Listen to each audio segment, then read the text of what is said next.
Christus ons Here. Amen. Ons teksgedeelte vandag, soos ek sê, is Genesis 18. Weer 'n gedeelte van Abraham en Sara. Ons het verlede Sondag gekyk na Genesis 12. Interessant om weer 'n stuk van hulle te lees. Ek het weer die foto op hier van die familie gesin wat 'n selfie neem. En dis dan 'n voorreg as 'n mens in 'n familie of 'n gesin of in 'n groep mense kan wees wat saam die Here dien. Wat saam bewus is van God se teenwoordigheid. Al gaan 'n mens deur 'n krisis of in 'n vreugdegebeurtenis of in een of ander trauma, om bewus te wees van die Here. En dis van die verhale van die Ou Testament van die aartsvaders tel 'n mens dit op. En dan nou veral ook in Abraham en Sara se lewe. So ek lees vanaf vers 1 van hoofstuk 18 en dan gaan ons ook in hoofstuk 21 vers 1 tot 7 lees. Die Here het aan Abraham verskyn by die akkerbome van Mamre, terwyl hy op die hitte van die dag by die ingang van sy tent sit. Toe hy opkyk, sien hy skielik 3 mans naby hom staan. Toe hy hulle sien, hardloop hy hulle tegemoet van die ingang van die tent af en buig laag teen die grond. Hy sê toe: "My Heer, as ek guns vind in u oë, moet dan asseblief nie by u dienaar verbygaan nie. Laat daar 'n bietjie water gehaal word en was u voete. Maak u dan gemaklik onder die boom. Laat ek 'n stukkie brood bring en versterk u innerlike waarna u verder kan gaan. Want juist daarom het u by u dienaar langs gekom." Hulle het geantwoord: "Maak gerus, soos u sê." Nou, hy is bewus daarvan dat dit God is wat hom besoek.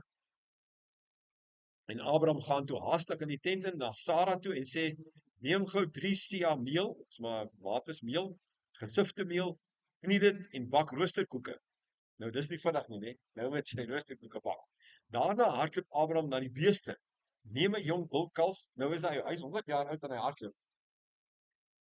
Neem 'n jong bulkalf met sagte, goeie vleis en gee dit vir sy dienaar en hy het dit gou voorberei. Nou, ons weet dit het nie baie gou geval nie. Hy neem toe botter, melk en die bulkalf wat voorberei is en sit dit aan hulle voor. Terwyl hy by hulle onder die boom staan, het hulle geëet. Hulle het hom gevra: "Waar is Sara, jou vrou?" Hy het geantwoord: "Daar in die tent." Toe sê een: "Ek sal beslis na jou terugkom wanneer die seisoen draai. Kyk, Sara, jou vrou, sal dan 'n seun hê."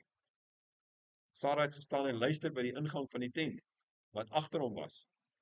Abraham en Sara was al oud, gevorderd in jare. Vir Sara het wat maandeliks met vroue gebeur, reeds opgehou. Sy het in haar binneste gelag en gedink: "Kan ek nog seksuele begeertes hê, nou dat ek al afgetakel en my man oud is?" Toe vra die Here vir Abraham: "Waarom het Sara gelag en dink sy, sal ek werklik nog geboorte kan gee terwyl ek al oud is? Is enigiets te wonderbaarlik vir die Here? Op die vasgestelde tyd, wanneer die seisoen draai, sal ek na jou toe terugkom en dan sal Sara 'n seun hê." Sara het egter ontken en gesê: "Ek het nie gelag nie," want sy was bang.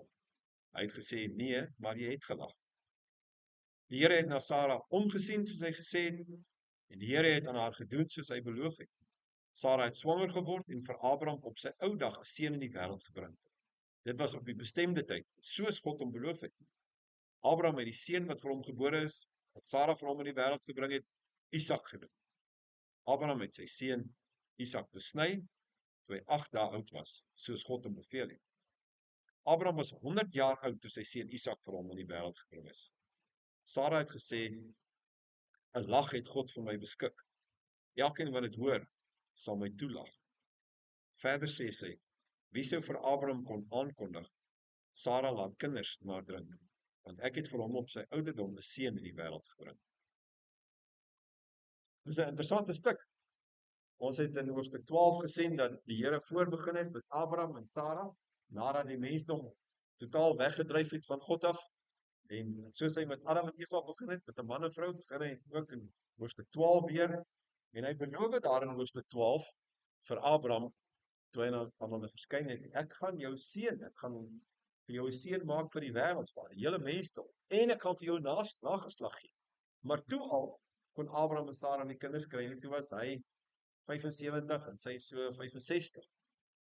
So, en hier, nou weer, kom die Here weer. Maar in hoofstuk 18 lees ons, 17, het die Here ook weer na toe gekom. Nou wonder 'n mens, hier, Abraham en Sarah, wat sal hulle storie wees van hulle gesin, se verhouding met God? Nou ek het maar net so geskryf, miskien sou hulle gesê het, die storie van ons lewe nou, dis nou toe hulle 90 jaar, hy 100 jaar oud is en sy 90 jaar, is mislukking. Want 25 jaar na, volg ons nou na die Here, weg uit Haran uit, hier na Mamre toe, en ons is nog nie in Kanaan nie, en ons het nog nie kinders gekry wat die Here beloof het nie, so ons lewe is 'n groot mislukking, en intussen het hulle ook, Sarah het op stadium na Abraham gekom, ons lees dit in hoofstuk 17, hoofstuk 16, het sy gesê, nee, hoor hierso, ek gaan nie kinders kry. God se belofte gaan nie waar word. Vat vir Hagar, my Egiptiese slavin, kry 'n kind by haar, dan het ons ten minste daarna 'n nageslag, dan kan jou naam voortgedra word, en Ismael is gebore. In hoofstuk 17 lees ons toe God weer aan Abraham verskyn het, te sê, Abraham, nou maar hoor hierso, Here, hier is nou 'n nageslag, hier's Ismael, vat maar die pad met hom. Die Here sê, nee, ek seën ook vir Ismael, ek kan hom ook groot nasie. Julle weet, dis waar die Arabiere vandaan kom. En maar, jy gaan jou eie kind kry. Dis so 'n jaar voordat die Here toe nou weer verskyn het in hoofstuk 18 van Abraham en Sarah. Toe lag Abraham self, ons lees daar in hoofstuk 17, Abraham het ook gelag vir wat die Here gesê het. Maar die Here sê toe, nee, nou moet julle ook besny. Dis 'n jaar voordat Isak gebore is, so toe het hulle die besnydenis begin. In elk geval, Abraham het ook gewag. So 25 jaar lank lewe hulle lewe van mislukking. En nou wonder 'n mens wat die familie in Haran vir hulle sou gesê. Nou toe julle, waar is julle nageslag nou? Julle het weggetrek hier by ons en julle het gesê God roep julle en julle gaan 'n nageslag hê. Nou kyk, daar sit julle nou sonder enige nageslag. Miskien het hulle geloof in die Here ook al begin afneem. Ons weet mos hoe werk dit. Nee, ons het verkeerd gehoor. Ag, hulle het maar die Here begin afskeep. Maar dis interessant hoe die Here weer en weer aan hulle verskyn. Nou verskyn God weer 'n keer deur 3 manne in Abraham. Is dit nie wonderlik nie? Dat die Here weer en weer sy teenwoordigheid en sy trou bevestig. Die eerste klomp kere het hy nie vir Abraham gesê wanneer sy seun nou sal gebore word, maar nou hierdie keer sê hy volgende jaar. Ek dink baie keer werk dit so in ons lewens. Ons begin miskien 'n pad met die Here loop en ons kry beloftes van die Here ensovoorts en dan gebeur daar 'n klomp goed, ons geloof begin so 'n bietjie taan, ons storie verander. Ons sê dan wat het nou 30 jaar terug of wat ook al, nee, ons is 'n lighuis vir die Here. Ons is bewus van sy teenwoordigheid. Ons geniet sy genade en sy liefde en ons gaan vir hom leef. Maar langs die pad, ek gebruik nou myself as voorbeeld, gebeur daar 'n klomp goed sê, ek weet nie, jy weet, vraagteken dit maar. Hierso, Abraham berei 'n maaltyd voor en dit is maar gebruik in daai tyd, weet julle, as besoekers ontvang word, jy moet vriendelik wees, maar ek dink hy vermoed in die geval, dis God. Sarah is daar in die tent, dis vreemd, want die vrou is nie veronderstel om weg te kruip as daar besoekers kom nie. Dis 'n bietjie onvriendelik. So dan, nou sê die skrifvertalers, waarskynlik het sy al klaar begin menstrueer. Want as 'n vrou in daardie tyd menstrueer, dan moet sy aan een kant hou. Sy moenie voor die ander mens verskyn nie, want sy is onrein, soos die Ou Testament sê. So, miskien het sy alreeds begin menstrueer. Sarah wag. Want ek bedoel, sy sal bitter. Bitter. Hoe lank het die Here beloof? Sy gaan kinders kry. En Abraham self twyfel ook. So hulle albei is maar gewone, doodeenvoudige mense. Doodeenvoudige mense. Net so vol foute en tekortkominge soos Adam en Eva, iets soos ons. Maar die Here bly getrou. So ek wil gou net vir julle iets sê van die Here, as 'n mens na hulle verhaal kyk, God bly getrou aan sy belofte, En ten spyte van hulle ongeloof, en selfs al toon hulle ook dade van ongeloof, maar hulle bly gelowig, bly die Here getrou. Al breek hulle ook die gewone wette en gebruike, met ander woorde, kry Hagar in, laat sy maar 'n kind kry. Ons gaan self die ding doen. Die Here bly in 'n liefdesverbintenis met mense, as hulle gewillig is om te bly glo. Dit sien ons in hierdie verhaal. En God werk met 'n mosterdsaadjie van geloof en skep wonderlike dinge. God gee die onmoontlike of 'n moontlike verwagting natuurlik, in sy God se oë is dit moontlik, wat lewe, sin en betekenis gee vir die wat hom glo. God gee hoop en 'n dankbare lewenssin. Dis maar net kortliks wat ons hiervan sien. Ek wil julle vertel van 'n jong man, Gert. Nou, Gert het belydenis vir my geloof afgelê in Sekunda, ek dink 20 jaar terug. Toe was hy 'n graad 11 seun, baie oulike kind, maar hy het groot geword in baie slegte omstandighede. Ek gaan net nou daarvan vertel, maar in elk geval Gert het toe hy in skool uit is getrou met 'n meisie wat hy mee moes trou, soos ons sê. En die huwelik het glad nie gewerk nie. Ek het hulle nie getrou nie.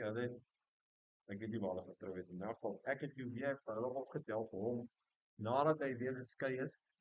En toe moet ek hom trou met 'n tweede vroutjie wat hy toe ontmoet het.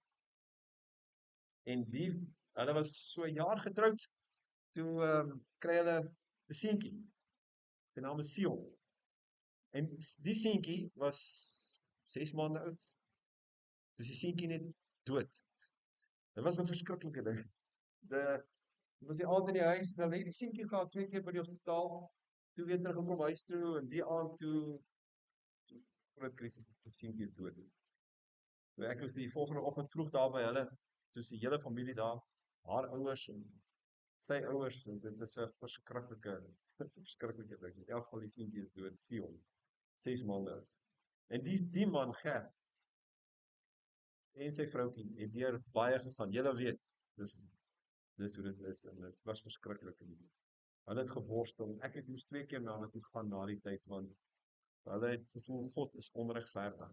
Ek wil vir julle 'n stukkie voorlees wat hy later vir my gestuur het. Ek bekry nou vanaf, ek het my foon daar oopgemaak. Ja. Sion se dood het onverwags gekom, soos 'n bliksemstraal wat skielik uit 'n helder hemel slaap.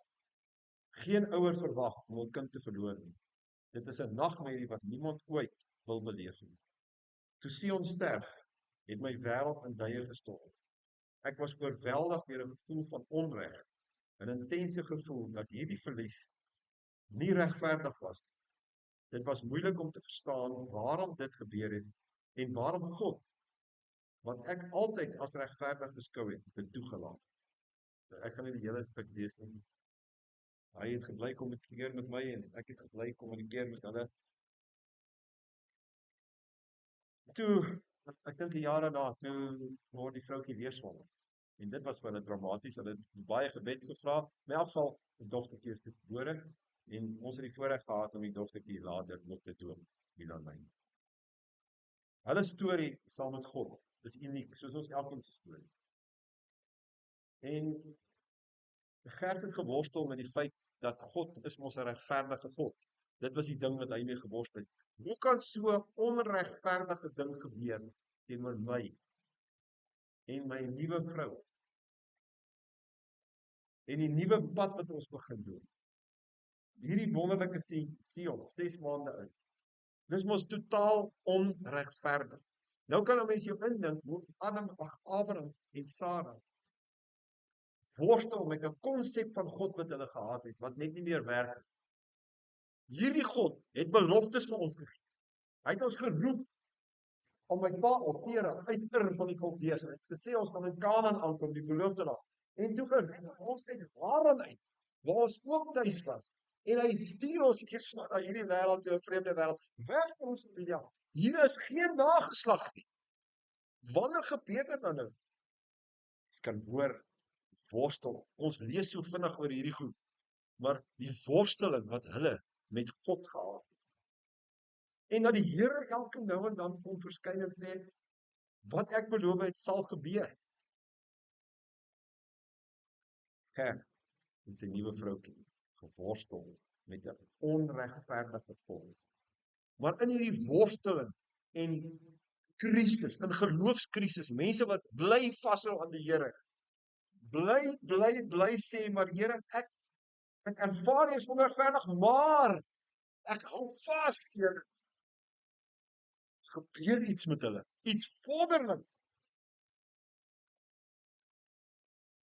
Ja, dit is net, ek is bevoorreg natuurlik, om met mense in 'n geloofspad hierdie goed te loop. Want 'n mens sien, hoe God wonders doen binne in mense, hoe hy ons help om anders en nuut en paradoksaal van hom te begin dink, want dis hoe God is. Daar is nie 'n weegskaal oor God nie, daar is nie reg en onreg en regverdig en onregverdig nie. Die goed maak nie sin in ons verhouding met God nie. Dit werk nie. Maar die trou, die liefde, die belofte, dis die goed wat werk. Ons leer iets, ek verveel julle nog met 'n skyfie, van Abraham en Sarah. Geloof in God is nie altyd afhanklik van feite en bewyse nie, maar van vertroue op God se woord. Geloof is 'n dinamiese verhouding met God, 'n proses van leer ken en volg. Dis nie rasionele teorie of program wat blindelings gevolg word nie. Daar's nie 'n handboek nie. Geloof in God is 'n familie en 'n groepaksie. Ons moet mekaar dra, mekaar ondersteun. Soos Gert, hierdie jong man van 30, 31 jaar, wat die dominee al sy seer en sy woede het hy teenoor my gewend.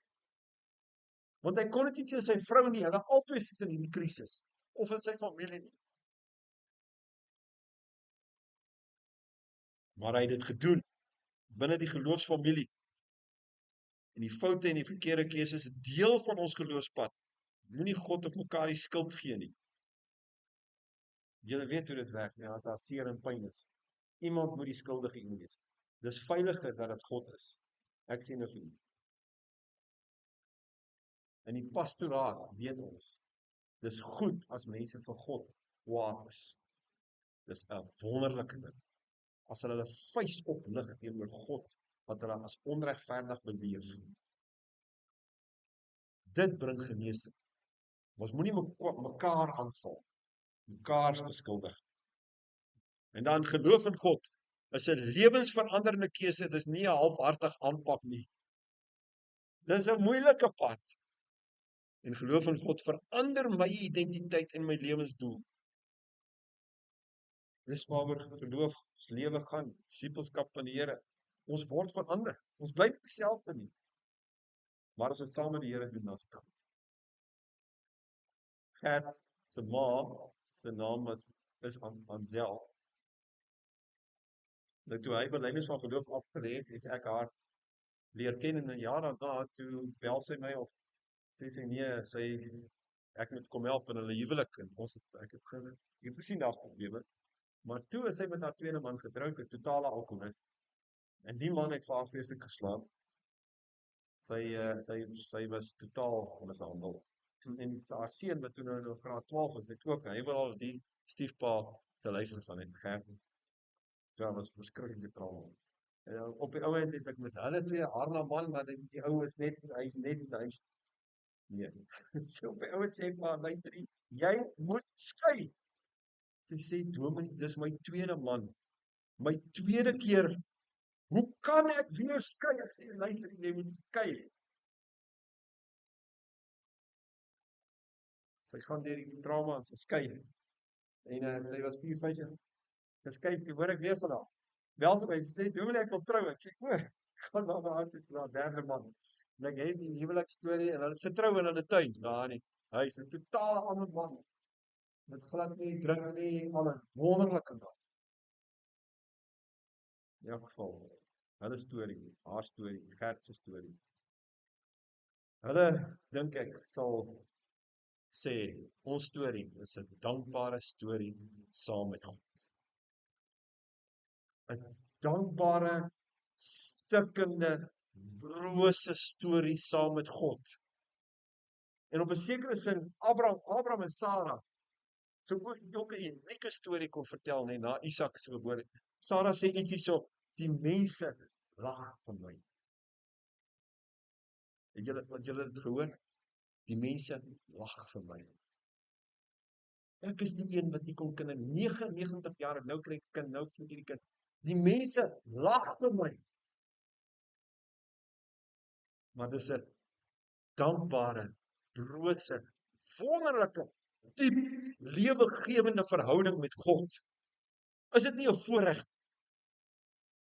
Verstaan ons wat dit beteken om in hierdie verhouding met God te leef? Dit is die wonderlikste ding. Dis 'n ewige storie van dankbaarheid en afhanklikheid, nederigheid. Ek dink hulle sou ook gesê het, ons storie is iets van ons is syne. Ons is syne. Genade storie, ons is syne. Wat is julle storie, of julle kenmerk van jou geloof, of julle geloof? Ek verveel julle weer net so laaste een, miskien sê iets van, is jy verbind aan God as persoon, nie net 'n gewoonte of bygeloof nie? Vashou aan God se beloftes, herinner julle mekaar daaraan, vier dit op 'n manier, as julle by mekaar is, vernuwe dit. Wat 'n geloofsverbintenisse of geloofsgewoontes het julle in julle gesin en familie, om julle vas te bind in hierdie verhaal en hierdie pad saam met die Here? Sien jy julle foute en teleurstellings as deel van die navolging van God, want dit is. En ons aanvaarding en liefde vir mekaar is uit die dankbaarheid van die Here teenoor die Here. Dit is hoe dit werk. Is daar genoeg tyd vir praat en gebed oor die Here? Is daar genoeg? In jou lewe, in jou gesin, familie.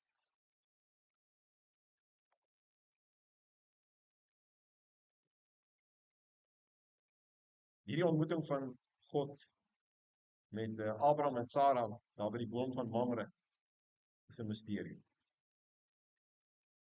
Dit is 'n misterie, dit is 'n wonderwerk. God kom as drie persone daaraan. Ons weet nie wie is nou eintlik God nie, dis al drie God, maak nie saak, dis 'n misterie, dis 'n wonderwerk. En so is die ontmoetings met God. In ons lewens ook, dis 'n misterie. Maar weet julle elkeen het God al ons, baie keer. Ons moenie ompaaie loop verby ons ontmoetings met God nie. Ons moet dit gryp en deel maak van ons lewens. Want dit het soveel betekenis. Moenie ompaaie loop daarom of dit ontken nie. Moenie dit doodleef. God doen in sy genade hierdie ontmoetings met ons. Gaan wees weer gemotiveerd en geïnspireerd om die Here te dien. Ek hoop hierdie storie van Abraham en Sarah doen dit ook met julle. Ek wil vir julle lees hoofstuk 17. Het God toe ons nou, want Abraham was eers Abram, toe verander die Here sy naam na Abraham. Dis nou 'n jaar voordat hy weer verskyn aan hulle met hier by Mamre. Toe het God gesê, okay, Abraham, jou naam verander na Abraham, vader van baie. En Sarah se naam verander toe van Sarai na Sarah. En Sarah beteken vorstin. Koningin kan 'n mens maar sê. So die Here, voordat hy by Mamre weer vir hulle skyn, sê hy vir hulle, julle identiteit moet anders wees as wat julle nou begin beleef het. Abraham, jy is die vader van baie. Sarah, jy word nou Sarah, jy's 'n vorstin. Dis wat die Here moontlik gemaak het in hulle lewens. Kom ons bid saam. Here, dankie dat U ook getrou is in ons lewens, ons elkeen wat in U glo. En al is ons geloof partykeer in 'n worsteling, Here, word ons dalk soms baie kwaad en vra baie vrae. Dankie dat U met ons pad stap, al is ons geloof baie keer klein. Dankie daarvoor. Ons wil bid, laat U koninkryk meer in ons lewens kom. Laat U wil geskied, almagtige God. Bewaar ons tog van ons eie wil, ons eie dinge. En laat U naam verheerlik word, tot in alle ewigheid in ons lewens. Ons dankie daarvoor, Vader, in Jesus naam. Amen. Dit is van saam sit. Ja, kom ons sit die 215 asseblief.